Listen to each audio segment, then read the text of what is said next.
देखो, कपिल देवभूति संवाद में भगवान कपिल देवभूति माता को 4 प्रकार के भक्तों के विषय में बताते हैं। कपिल भगवान देवभूति माता से कहते हैं, मैया मेरे 4 प्रकार के भक्त होते हैं, सतोगुणी, रजोगुणी, तमोगुणी और निर्गुणी। इन चारों के लक्षण क्या होते हैं और मुझे कौन सा प्रिय होता है, इस विषय को श्री कपिल भगवान देवभूति माता को समझाते हैं। आप लोगों को अवकाश मिले ना, तो अभी नासिक वाली मास भर की कथा है, उसको सुनिएगा। उसमें हमने कपिल देवभूति संवाद खूब विस्तार से सुनाया। कपिल भगवान देवभूति माता को कहते हैं, तमोगुणी, रजोगुणी, सतोगुणी और निर्गुणी, ये 4 प्रकार के मेरे भक्त होते हैं। तमोगुणी भक्त का लक्षण क्या है, बहुत ध्यान से सुनिएगा। कपिल देवभूति संवाद आज कथा में आना है, लेकिन इतना अवकाश नहीं है कि हम उसको विस्तार से कहें, इसलिए अभी हम थोड़ा भाव कपिल देवभूति संवाद का कह दे रहे हैं। तो कपिल भगवान कहते हैं तमोगुणी भक्त का लक्षण क्या है। तब अभिसंधाय यो हिंसाम दंभम मात्सर्यमेव वा संरंभे भिन्नदृग् भावम मयि कुर्यात् स तामसः। आप जितने भी लोग यहां बैठे हैं या जो लोग भी इसका सीधा प्रसारण दर्शन कर रहे हैं, बंधुओं, यदि ये लक्षण आपके अंदर है तो आप समझ जाइएगा कि आप तामसी भक्त हो। भक्त तो हो पर तामसी हो, और तामस भक्त ठाकुर जी को प्रिय नहीं होता। उसको ठाकुर जी प्रिय होते हैं, पर ठाकुर जी को वो इतना प्रिय नहीं होता। एक तरफा प्रेम है आपका। ठाकुर जी आपसे रीझ रहे हैं, प्रसन्न हैं, ऐसा नहीं है। तामसी यदि आप हो तो तामसी भक्त का लक्षण क्या है, तो सबसे पहला बताया हिंसाम, मतलब वो कथा तो सुनता है, वो मंदिर तो जाता है, पर कथा में सुनी गई बात केवल कथा तक रखता है, अपने जीवन में नहीं उतारता।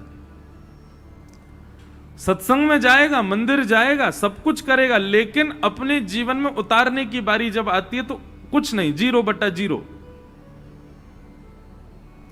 केवल सुनने तक सीमित रखता है, लागू करने पर उसका कोई विश्वास नहीं होता।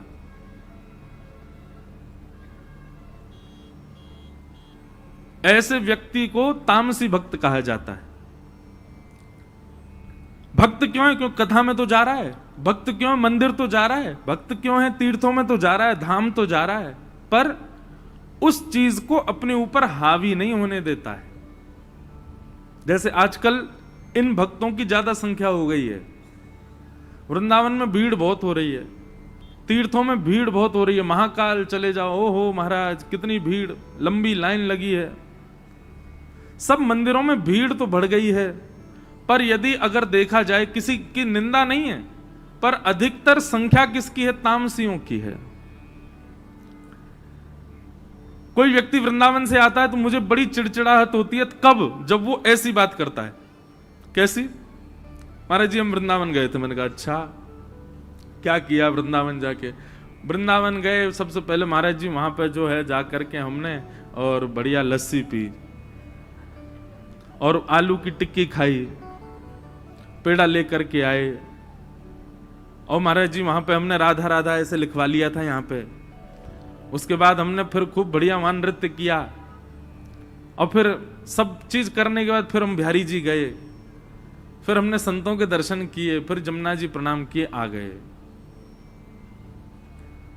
आप जाकर के वहां उद्देश्य क्या रख रहे हैं अपना? ये तामस भक्त का लक्षण है। ये तामसिकता आ जाती है आपके भाव में जब आप इस प्रधानता से वहां जा रहे हैं। तो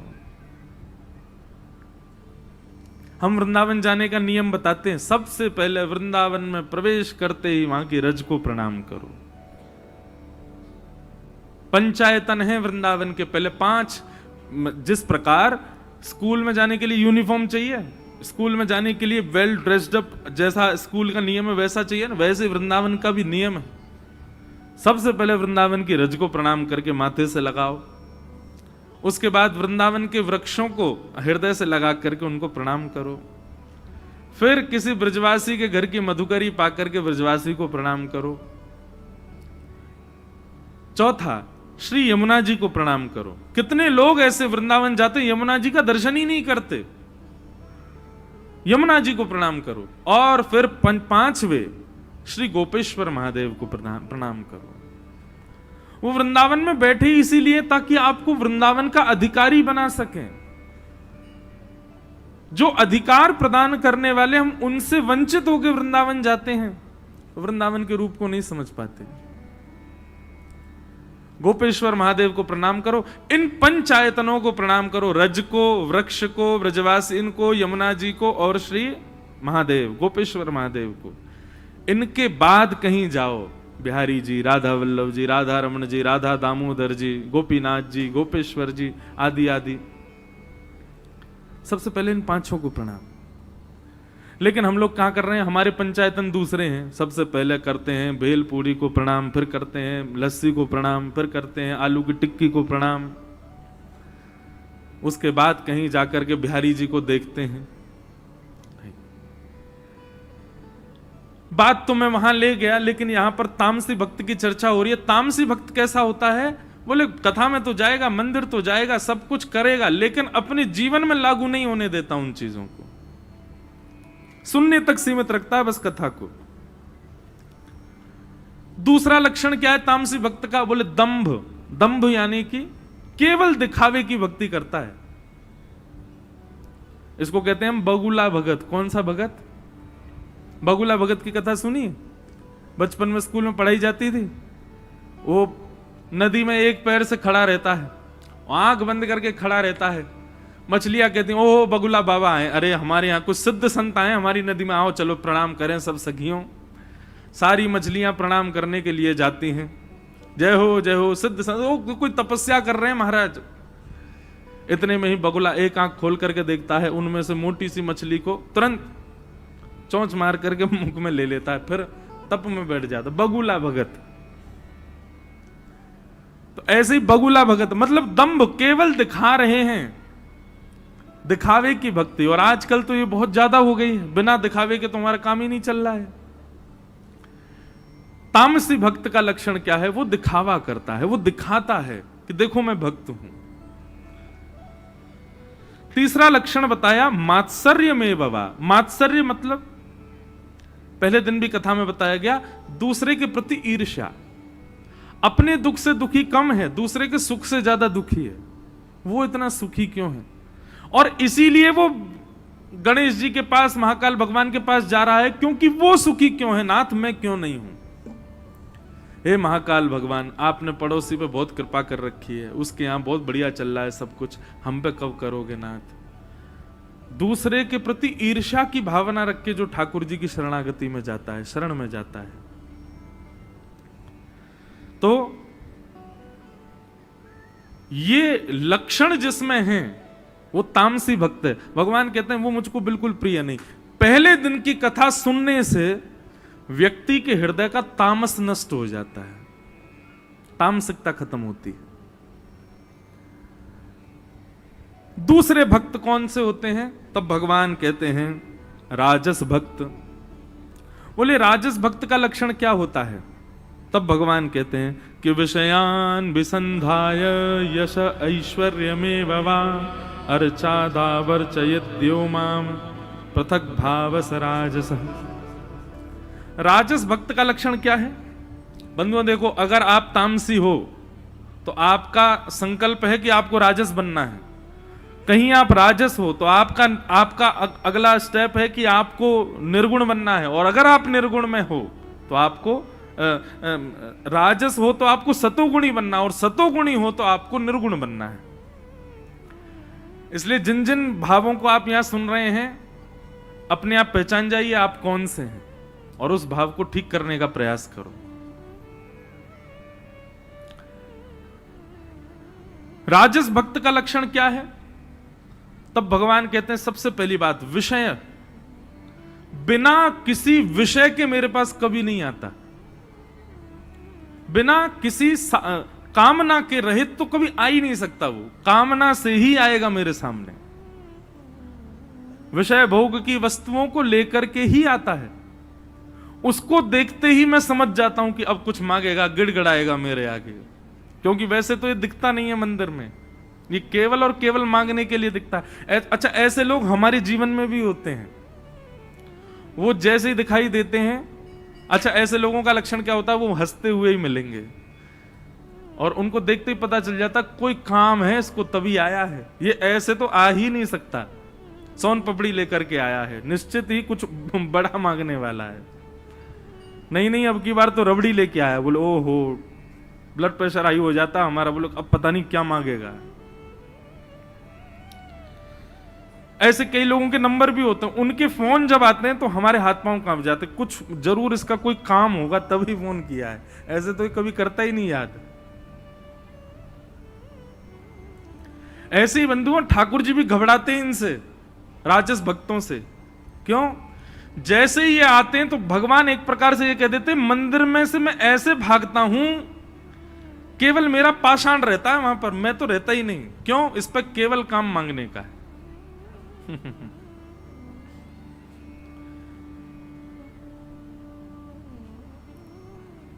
मैया मुरादें पूरी कर दे, हलवा बांटूंगी। मैया कह रही नहीं करूंगी तो नहीं बांटेगी, मुरादें ही चाहिए बस। लेकिन वैष्णव भक्त का स्वरूप कैसा होता है? न कोई शिकायत, नहीं कोई अर्जी, कर लो करा लो प्रभु, जो है तेरी मर्जी। राजस भक्त क्या है? वो अपनी मर्जी बताता है ठाकुर जी को कि मेरा जीवन ऐसा बनाओ जैसा मैंने सोचा है। उसको ठाकुर जी पर विश्वास नहीं है।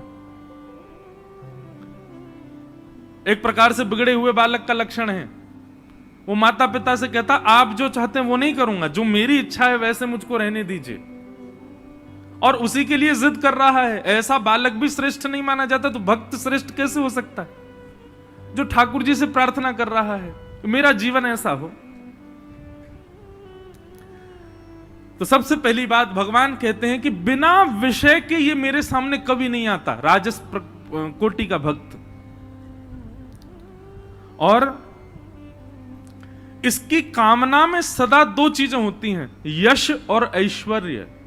ये केवल यश और ऐश्वर्य मांगने के लिए ही मेरे पास आता है।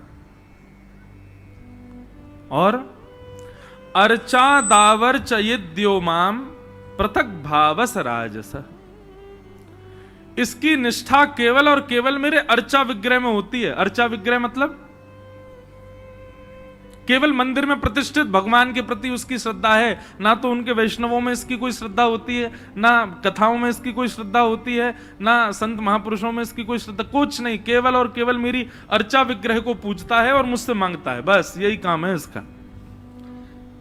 देवभूति माता बोली आपको पसंद है? बोले बिल्कुल पसंद नहीं है मैया, मुझे ये प्रिय नहीं है। तो पहला तामस भक्त, पहले दिन की कथा जब आप सुनते हैं तो आपके अंदर किंचित भी अगर तामसिकता होगी ना तो वो नष्ट होती है। दूसरा भक्त कौन है? राजस भक्त। जब आप दूसरे दिन की कथा सुनते हैं तो आपके चित्त से राजसत्व नष्ट होता है। तीसरा भक्त कौन है? बोले सात्विक भक्त। सात्विक भक्त का लक्षण क्या है? भगवान कहते हैं ये तामस और राजस से थोड़ा अच्छा है। सब लोग सावधानी से सुनो, इधर देखो, कथा सुनो। सात्विक भक्त का लक्षण क्या है? बोले कर्म निर्हार मुद्दिश्य परस्मिन् वा पदर्पणम यज्ञेदष्टव्यमति वा पृथक भावस सात्विक। सात्विक भक्त का लक्षण क्या है? बोले कर्म निर्हार मुद्दिश्य। बोले मैया ये अपने कर्म पर विश्वास रखता है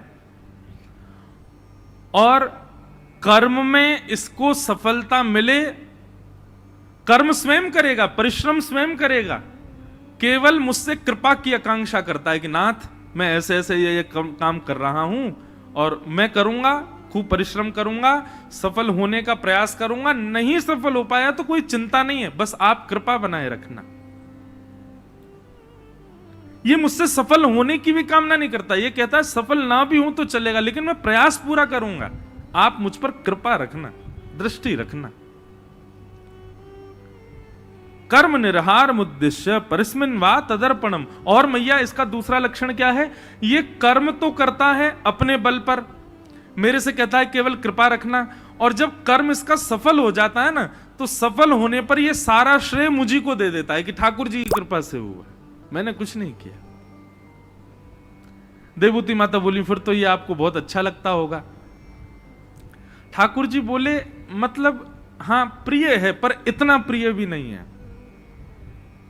अच्छा लगता है पर इतना ज्यादा अच्छा नहीं लगता। देवभूति माता बोली तो फिर आपको अच्छा लगता कौन है? तब भगवान चौथे भक्त का लक्षण बताते। तो तीसरे दिन की कथा जब आप सुनते हैं तो आपके भीतर जो सात्विक लक्षण है वो सात्विक लक्षण भी समाप्त हो जाता है। प्रथम दिन की कथा से तमोगुण नष्ट होता है, द्वितीय दिन की कथा से सतोगुण शांत होता है, और तीसरे दिन की कथा से रजोगुण, तमोगुण और सतोगुण तीनों 3 दिन की कथा से शांत हो जाते हैं। और जैसे ही ये 3 दिन की कथा से तीनों गुण समाप्त होते हैं, तीनों गुण चले गए, तो फिर क्या बचा? बोले कुछ नहीं बचा। तो आपका चित्त कैसा हो गया? बोले निर्गुण। कैसा हो गया? निर्गुण। और जैसे ही आप निर्गुण होते हैं तब चौथे दिन श्री कृष्ण का प्रादुर्भाव होता है, क्योंकि यही ठाकुर जी को प्रिय है। आप राम कथा सुनो, वहां पर भी चौथे दिन राम जन्म होता है, वहां पर भी 3 दिन तक दुनिया भर की बातें, ज्ञान, वैराग्य, भक्ति सुनाई जाती है, ताकि आपके चित्त से सतोगुण, रजोगुण और तमोगुण तीनों शांत हों।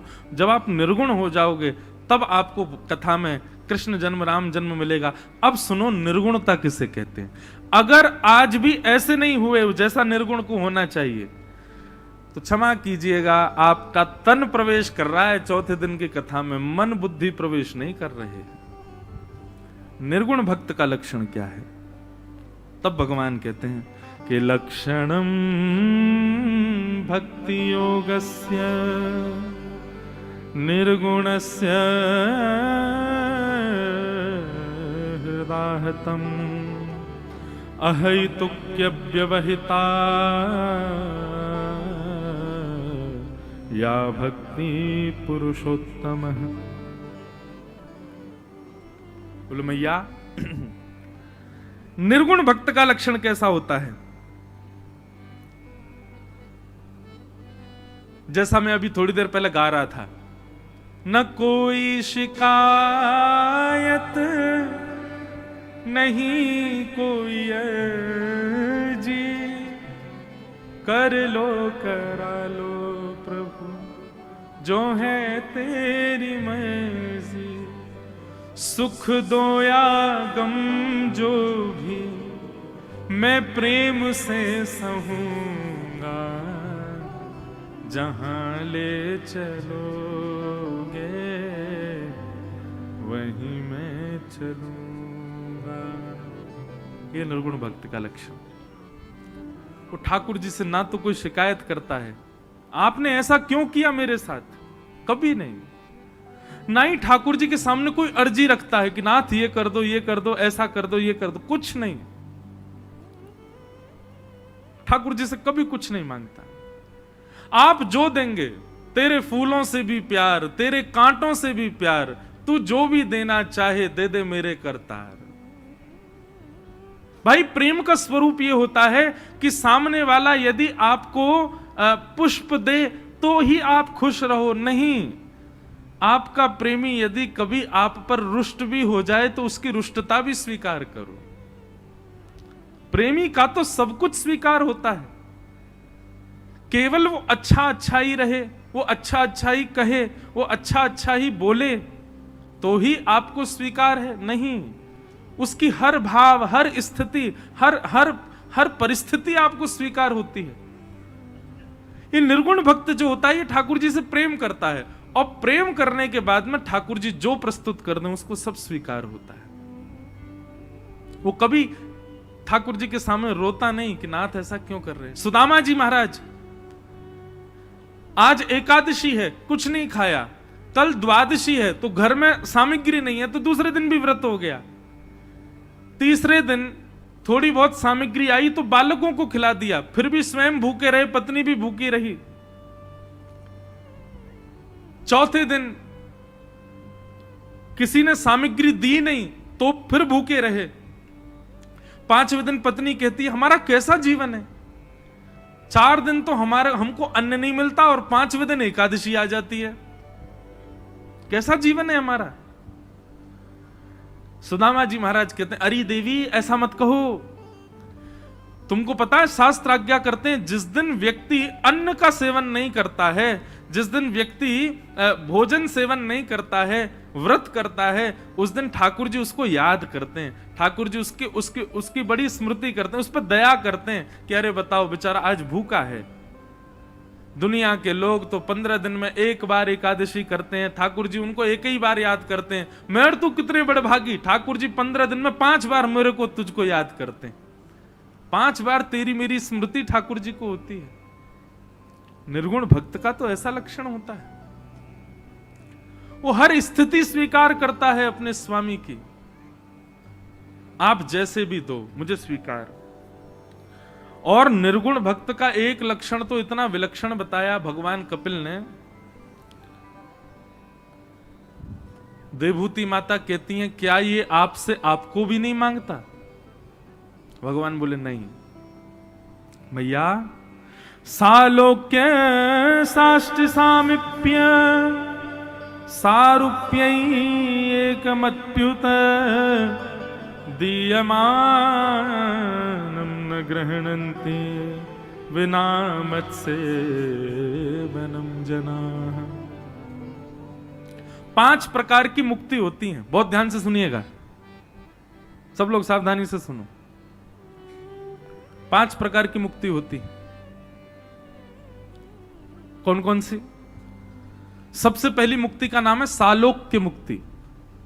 सालोक्य मुक्ति का मतलब क्या होता है कि मृत्यु के पश्चात भक्त को उस लोक की प्राप्ति हो जाए जिस लोक में ठाकुर जी की नित्य लीला चलती है। वैकुंठ लोक हो, साकेत धाम हो, गोलोक धाम हो, उस लोक की प्राप्ति, इसको कहते हैं सालोक्य मुक्ति। सालोक्य मुक्ति जिसको मिलती है उसको अवसर क्या मिलता है कि उसको उस लोक में ठाकुर जी के प्रत्यक्ष दर्शन हो जाते हैं।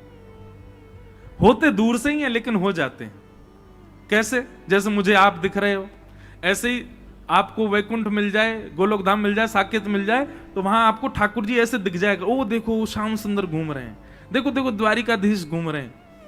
समीप जाने का भले ही अवसर ना मिले लेकिन प्रत्यक्ष ठाकुर जी दिख जाएंगे, हमको तो इसमें ही बहुत है। तो पहली मुक्ति का नाम है सालोक्य मुक्ति। दूसरी मुक्ति का नाम है शास्त्रीय मुक्ति।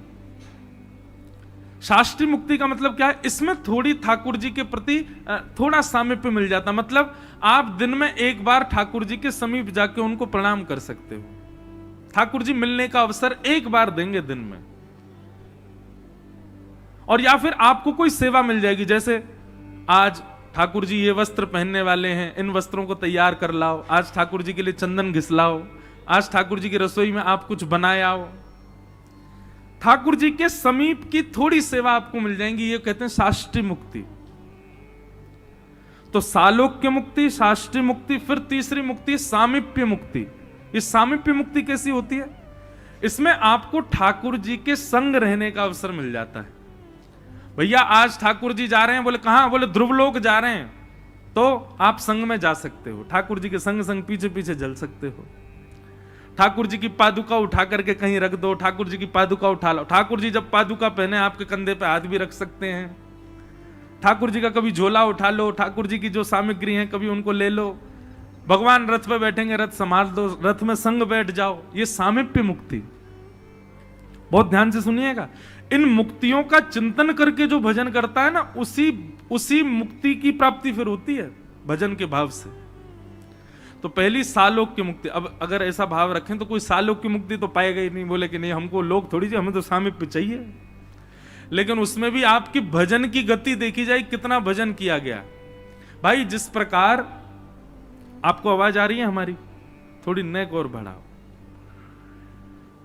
जिस प्रकार कहीं नौकरी करनी हो तो दो काम चलते हैं नौकरी मिलने के। पहला तो कहीं से जैक लगवा दो। इधर देखो सब लोग, बहुत ध्यान से सुनो। हमको ना देखो एक बात कहें, हमको कथा सुनाने में ज्यादा आनंद आता, हमको गाने नाचने में बहुत कम आनंद आता। वो तो तब आता जब कथा सुन के थोड़ा मन आनंदित हो जाए, तब गाने की इच्छा होती है। तो पहले मन आनंदित कर लो तब गाएंगे कुछ, इसलिए तब तक बड़े भाव से सुनो। आज हमारी कथा प्रथम स्कंद पर है और हमको दसम स्कंद पर जाना, कैसे जाना ये हमको भी नहीं पता, और कब तक जाएंगे ये भी नहीं पता। ये भी लग रहा है कि समय निकल रहा है, 5:30 बज गए। लेकिन चाहे कृष्ण जन्म रात्रि 12 बजे होगा आज ही।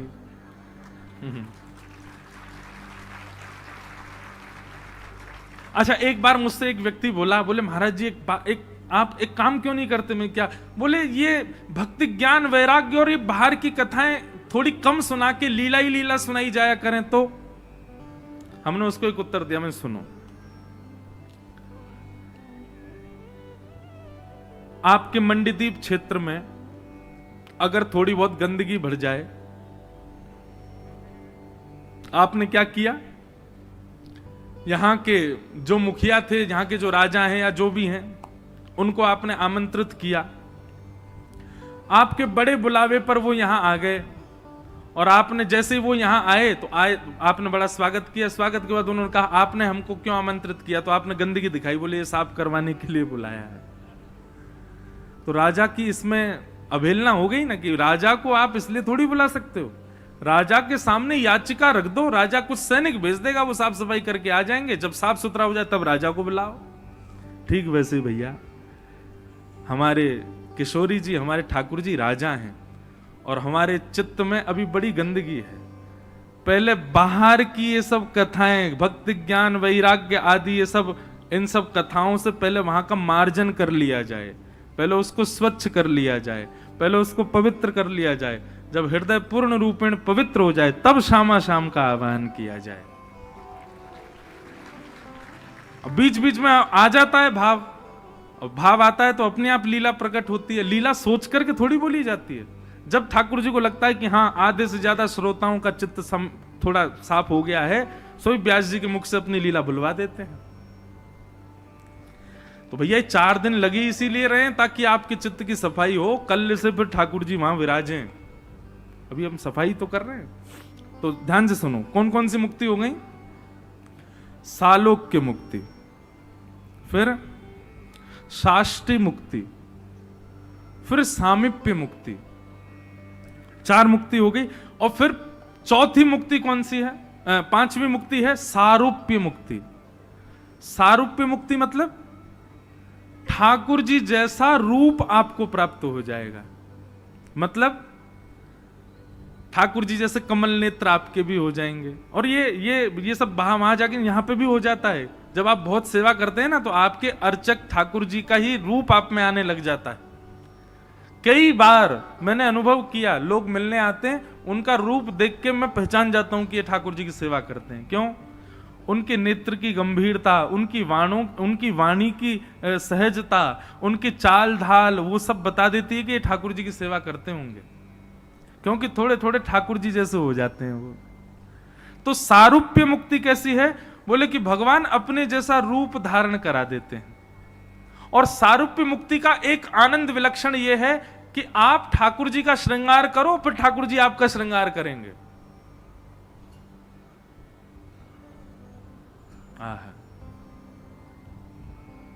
एक पद गाता हूं ना मैं, तू है सखी बड़ भाग बड़ी, नंदलाल तेरे घर आवत है।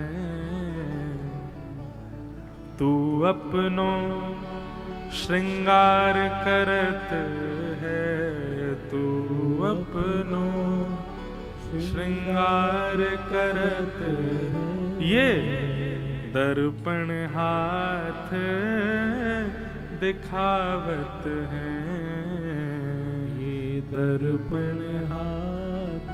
आप अपना श्रृंगार करो, ठाकुर जी ऐसे दर्पण लिए बैठे रहेंगे। आप थोड़ा मुंह ऊपर करो, ठाकुर जी दर्पण ऊपर करेंगे, नीचे करेंगे, इधर उधर करें। ये सारूप्य मुक्ति है। निज कर गूथ सुमन के गजरा, निज कर गूथ सुमन के। आपकी बैनी, आपकी जो चोटी है, ठाकुर जी अपने हाथ से गूथेंगे और गूथ करके बीच बीच में सुंदर सुंदर पुष्प सजा देंगे। निज कर गूथ सुमन के गजरा, निज कर गूथ सुमन के गजरा, अपने ही हाथ पहरावत है, अपने ही हाथ पहरावत है। यह है सारूप्य मुक्ति। अच्छा, एक बात कहूं बंधुओं, हम जिन मुक्तियों के विषय में सुन रहे हैं, ये मृत्यु के पश्चात की मुक्तियां हैं। इनकी प्राप्ति के लिए जप तप नियम व्रत अनुष्ठान और जीवन पर्यंत बड़ी शुद्धता की आवश्यकता है। और अंते नारायण स्मृति, अंत में नारायण स्मृति होगी, तब जाकर के ये मुक्तियां मिलेंगी। लेकिन यदि जीते जी आपने प्रेम लक्षणा भक्ति को जीवन में उतार लिया, तो ये सारी मुक्ति में मिलने वाले जो जो आपको रस हैं, वो जीवित अवस्था में इसी मृत्यु लोक में मिल जाएंगे। स्वामी श्री हरदास जी को मिले, श्री हृदयवंश महाप्रभु को मिले, हरिराम व्यास जी को मिले, भक्तिमती मीराबाई को मिले, सूरदास जी को मिले, सूरध्वज जी को मिले। प्रेम लक्षणा भक्ति यदि हमारे भीतर है, जिसमें प्रेम प्रधान है, तो वहां पर ये पांचों की पांचों मुक्तियां आपकी जीवित अवस्था में प्रकट हो जाए। और हमारा उद्देश्य यही है। मैं अभी ये बात पहले बोल दी, पर ये पांचों मुक्तियों का वर्णन करके मैं यही कहता कि हमको मृत्यु के बाद इनकी आवश्यकता नहीं, हमको तो जीते जी चाहिए। यही हमारा उद्देश्य है। हमको ठाकुर जी यही चाहिए। ये सब कुछ ठाकुर जी ने दिया है। कितने भक्तों को दिया है ये पांचों सुख, पांचों मुक्तियों का सुख इसी धराधाम पर दिया है ठाकुर जी ने। तो सारूप्य मुक्ति, ये सारूप्य मुक्ति कैसी है? ठाकुर जी यहां पर आपको अपना जैसा रूप देते हैं। भगवान को कोई इत्र बढ़िया लगा तो इत्र लगाएंगे और फिर दौड़े दौड़े आपके पास आएंगे, देख मुझको बहुत जोर को इत्र मिलो, तेरे को लगा दूं, सो आपको भी लगा देंगे। और कहो लगा में नहीं हो के मेरे गले लग जा, मेरी सुगंधित तो में आ जाए। मतलब ठाकुर जी सख्य भाव प्रियतम भाव सब निभाएंगे। इसको कहते हैं सारूप्य मुक्ति। और अंतिम मुक्ति का नाम, पांचवी मुक्ति है एकत्वम। एकत्वम मुक्ति का अर्थ क्या है? इसमें कोई लीला विलास नहीं है। आप ठाकुर जी को देखते देखते देखते देखते उन्हीं में ही विलीन हो जाओगे, ठाकुर जी में ही अवस्थित हो जाओगे। तुम्हें ही देख तुम्हें ही हुए जाइए, लाल दे लाली मेरी लाल की जित देखूं तित लाल, लाल ही देखन मैं चली मैं हूं है गई लाल। ये एकत्वम, आप उन्हीं में ही विलीन हो जाओगे और उन्हीं के भीतर ही सुख पाओगे। ये 5 प्रकार की मुक्तियां हैं। सालोक्य, शाष्टी, सामिप्य, सारूप्य और एकत्वम। भगवान कहते हैं मैया ये निर्गुण भक्त जो होता है ना, ये पांचों की पांचों मुक्तियों से भी डिनाय कर देता है। नहीं चाहिए मुझे पांचों मुक्तियां नहीं चाहिए। आप मेरी बात कर रही हो कि ये मुझे मांगते हैं कि नहीं? अरे ये मेरे द्वारा प्रदत्त मुक्ति भी नहीं मांगते, इनको मुझसे कुछ नहीं चाहिए, ये मुझसे कभी कोई याचना नहीं करते। अरे ये भी नहीं कहते कि नाथ हमारा आपसे प्रेम बना रहे ना, कुछ नहीं, इनका कोई काम ही नहीं है मुझसे कुछ कहने का। ये केवल मेरे प्रेमी हैं, मुझे निहारते रहते हैं, मेरे सामने खड़े रहते हैं, दोनों भुजाएं फैला देते हैं और फैला के कहते हैं नाथ आप मेरे हो मैं आपका हूं, बस। बस इतना ही इनका भाव है, इसके अतिरिक्त ये कुछ नहीं। और नेत्रों से अश्रुधार बहाते रहते हैं।